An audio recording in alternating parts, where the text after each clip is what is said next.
Cora. I want to say at the outset that I'm absolutely disgusted at a poor view of this House before I come up here. My view going away for the Christmas break, leaving here today, is a lot worse, I can tell you that. And I'm very disappointed in you. I know that you're a fair-minded person, but I'm very disappointed with you being party to this. 3 hours and 45 minutes I work out from the order of business that I was given this morning that we're being given here to debate this, and it's an absolute bloody disgrace. The most significant piece of legislation to come before this Dáil so far. I want to say at the outset that this Water Services Bill is a Trojan horse for privatisation of essential services. There are no safeguards in this bill to stop it. No safeguards whatsoever. The introduction of these water charges, which were planned by the previous government, is an absolute disgrace. It was in the previous government's National Plan 2011-2014 that there would be 500 million per annum raised, exactly the same figure as yourselves. Government's commitments, your commitments to privatisations, was borne out again last week with the sale of the important part of Bord Gáis. Minister, the part that has the valve in it, you've handed it over to international capitalism. Do you not understand that? You've handed over the valve. They have the keys. They have control. Do you not understand that part of it? And you have no right to do that. It never came in here. It's an absolute disgrace. You're now going to put this company, this standalone utility that you've been talking about for the last 2 years, under the wing of what you have sold off. It's a disgrace, that's what it is. In reality, no public service and no public body is safe under this government.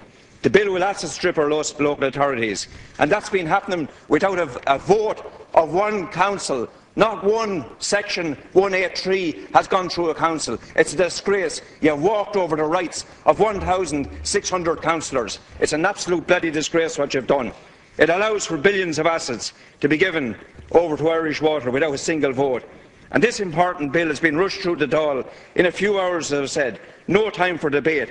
We have put forward amendments. I know other deputies have on the opposition benches. But of course, you don't want debate. It's about asset stripping. The real debate would expose the phony arguments that you've put forward over the last 2 years on this. Our party, Sinn Féin, have been consistent in our opposition to the establishment of Irish Water and the introduction of water charges. Most households, I don't know if you know this, are creaking under the weight of debt and stealth charges. Do you not realise that?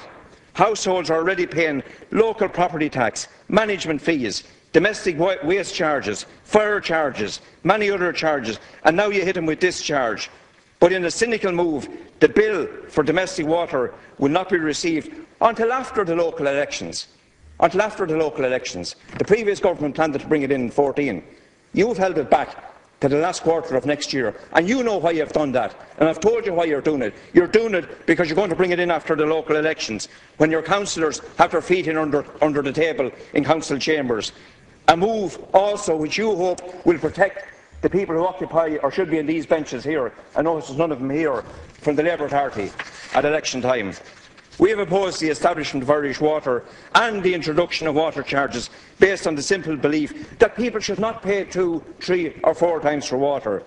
This bill before us today, it's a smash and grab of local authority assets and a smash and grab of local democracy, so it is. It further advances the policy of privatisation and forces households to pay for essential services which they have already paid for. In fact, this bill, if passed into law, it will give this government will have to publicly pay 3 times, once in their taxes, a second time in funding made available to Irish Water from the National Pension Reserve Fund, and finally in water charges. But not even happy with that, in the last few weeks what did you do? Not happy with that attack on council assets. You plunder further the motor taxation money which should be going to local authority funding. You robbed 600 million out of that. This is money for local councils, for roads and services. And you have made much play, yourself and Phil Hogan here, over the last 2 years, that people will know what they're paying for, what to pay for, what they'll get. You're on the record as saying that. But in this case, what do you do? I paid car tax this year, as did millions of citizens across the state. I paid that for roads, footpaths, lighting, and to maintain the road services. I didn't pay for that for you to take it out of it and to hand it over to a standalone company. Funding for water services has been cut by a massive 87% for 2014. These same water services will now be provided by Irish Water, requiring investment of €240 million from the Department of the Environment.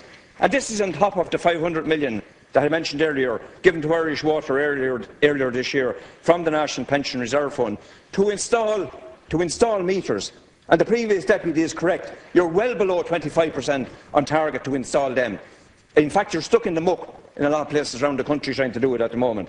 So do the maths, Minister. 600 million from the Motor Tax Fund, 240 million from the Department of Environment, 500 million for water meters, a total of 1.34 billion. And on top of that, you have 0.3 billion, just over 0.3 billion, or 300 million, to collect in commercial water rates. On top of that, you have 0.5 billion from domestic water rates, which you plan to bring in the full year. So put all that together, and you get roughly 2.1 to 2.2 billion. That's a very expensive service. That's double what it is now. But it's a scam. It's a scam if ever there was one. And the bill makes no mention of just how much Irish Water will cost. But there are the sums. Just a paragraph in it which allows the company to borrow a further 2 billion. I tell you why you need all that money. You need it to install meters, and you need it to run the godforsaken call centre that you've set up, right? That's what you need that money for. Not one drop of water will be saved by it. Not one drop, not one glass of water will be saved by it. This paragraph is followed up by a commitment in the bill on behalf of future ministers that will make government grants available. And this grant does not even require a vote of distal. A simple application to the minister will suffice. It's a bit like Vegas. It's a bit like Las Vegas. And Irish Water and the fat cats that will run it, they have struck the jackpot. The bill makes no mention of how much the householder will be charged. You farm that out. You farm that out. That's what you've done with that. You've subcontracted that out away from you so you can hide behind the energy regulator. If you take Denmark, Minister, with a population similar to our own, 5.4 million, water charges are in place, and in 2007 the average cost was €715 per household. 715. And the bill you are proposing does not even take into account people on low income, or even those currently living in poverty. All of 706,000 people in Ireland in this state live in poverty.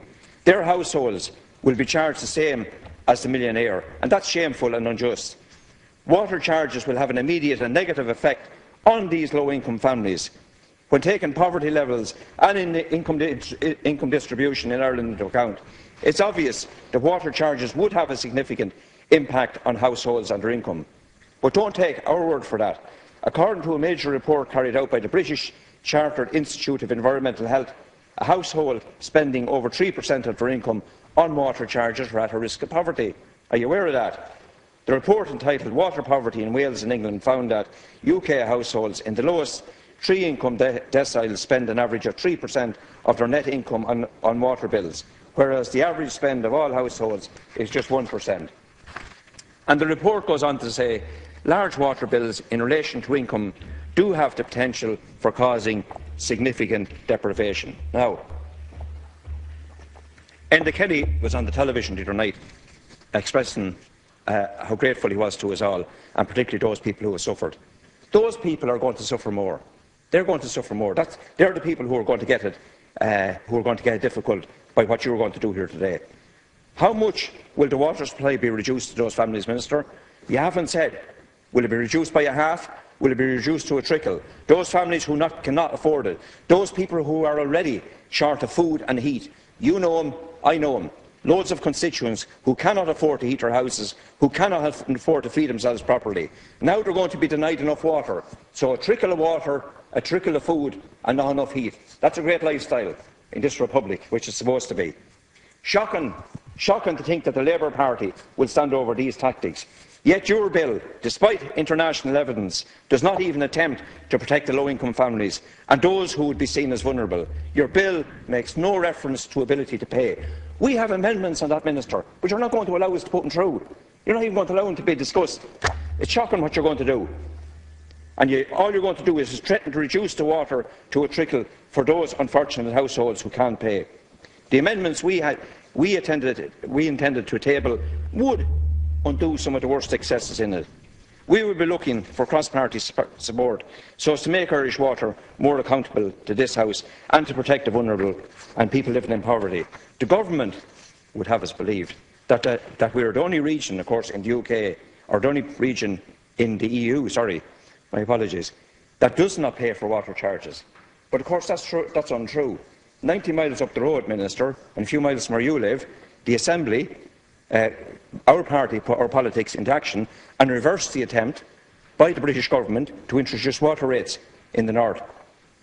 And despite the best attempts by London, despite their best attempts at bullying the Assembly into imposing water charges, the Sinn Féin Assembly Minister, Conor Murphy, has ensured that no water charges were introduced by the Northern Assembly.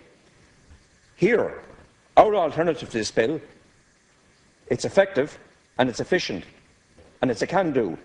What we're calling for is the establishment of a national water sector team within the department, overseen by the department, the governance of it, within the water sector, and a capital investment for that sector.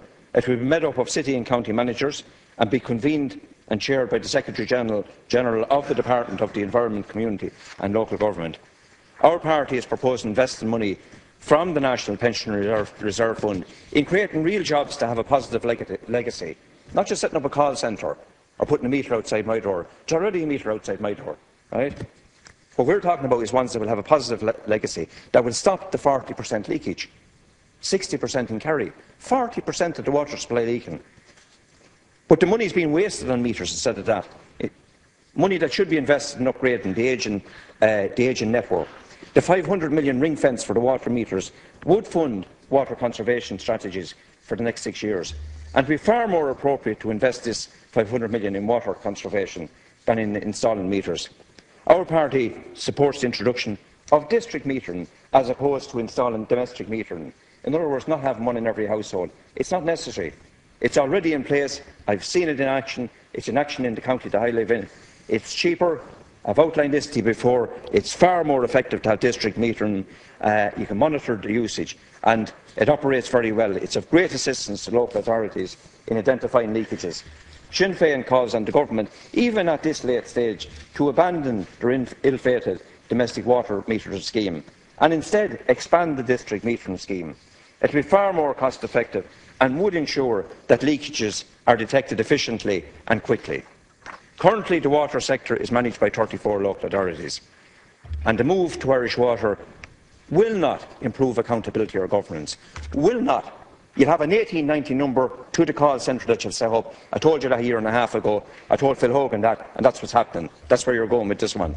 Local authorities are accountable to their communities, are accountable, and that was shown during the two big freezes.